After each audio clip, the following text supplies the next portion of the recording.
Back at O'Reilly Raceway Park, race number 20 on the NASCAR Nationwide Series season schedule, and Kyle Busch has retaken the lead from Trevor Bayne. And let's take a look at this pass. He worked him and worked him and worked him and finally got him. Oh, Kyle Busch has missed. He hasn't roughed him up at all, but boys look close many times, just like you said, working on the inside.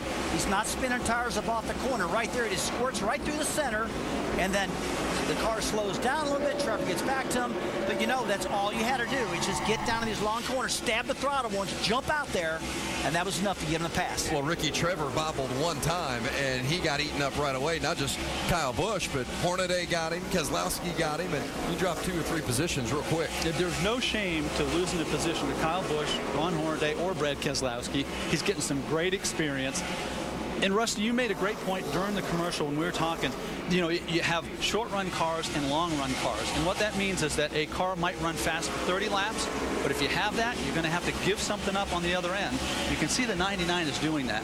It is. And you know what they want? They want both, Ricky. They want to have a long-run car and a short-run car. And I wouldn't doubt if they get down to like 10 laps to go and they throw some tires on this thing, they might pump the air pressure up just a little bit so it run quicker.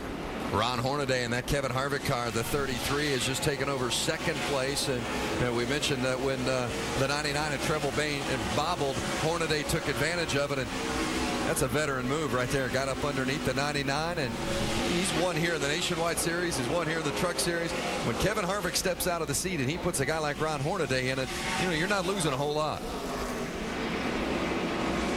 Shannon Spake is following the 33 of Ron Hornaday. Ron Hornaday winning last night in the Truck Series truck race.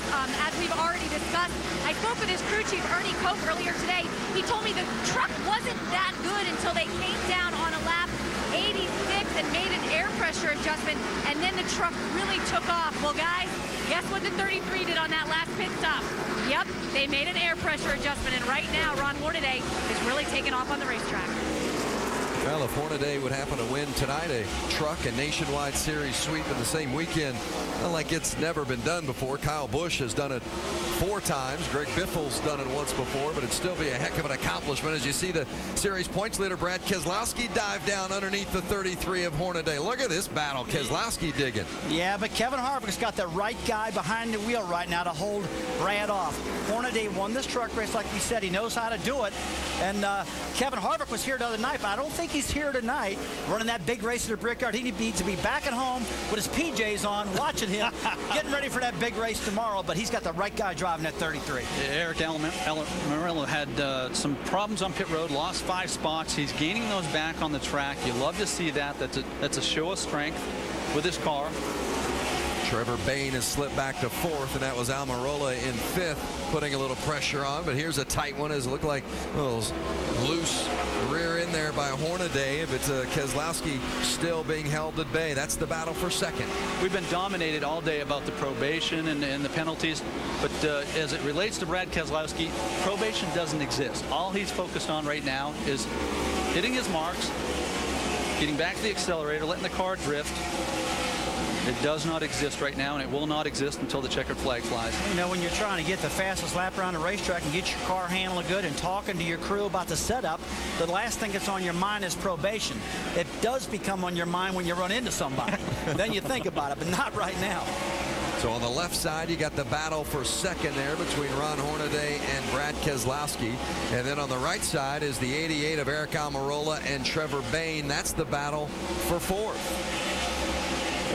We talked about what gets you in trouble on short tracks. Another thing that will get you in trouble is when you feel like a driver in front of you is holding you up, right? And you feel like I'm much faster than him and he's just holding me back.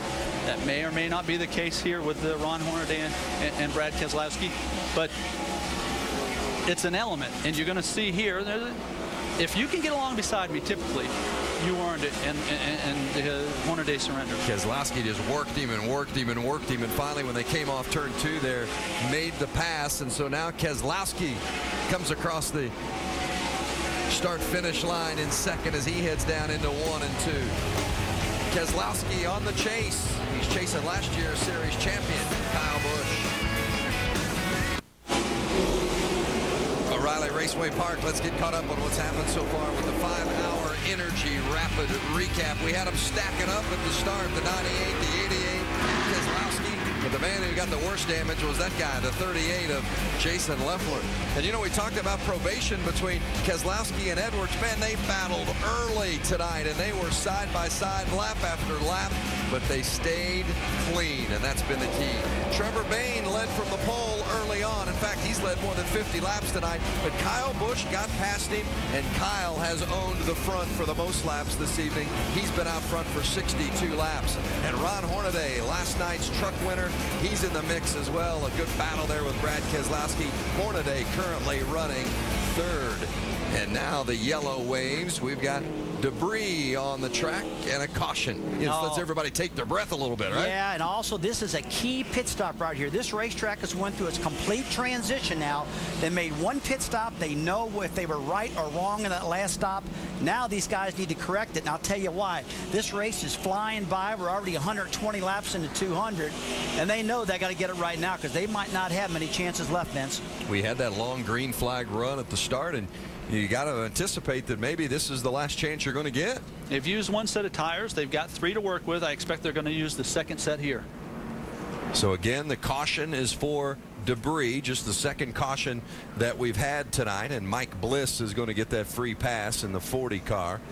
The first caution was the 10 car, the Braun Racing car. Derek Griffin got into the wall right here along the front straight. Well, Ricky, look at all the debris on top of the racetrack. You want to get high here, but not that high. If you get those right side tires up in that stuff, you can't get it off. You see this car slipping and sliding, going to the back of the pack. When they get too high, it takes them about 2 or 3 laps to get that junk off your tire. But on a short track, that's pretty common. It is, and you can hear it first. You can hear it beat on the inside of the crush panels, and you can get away with that.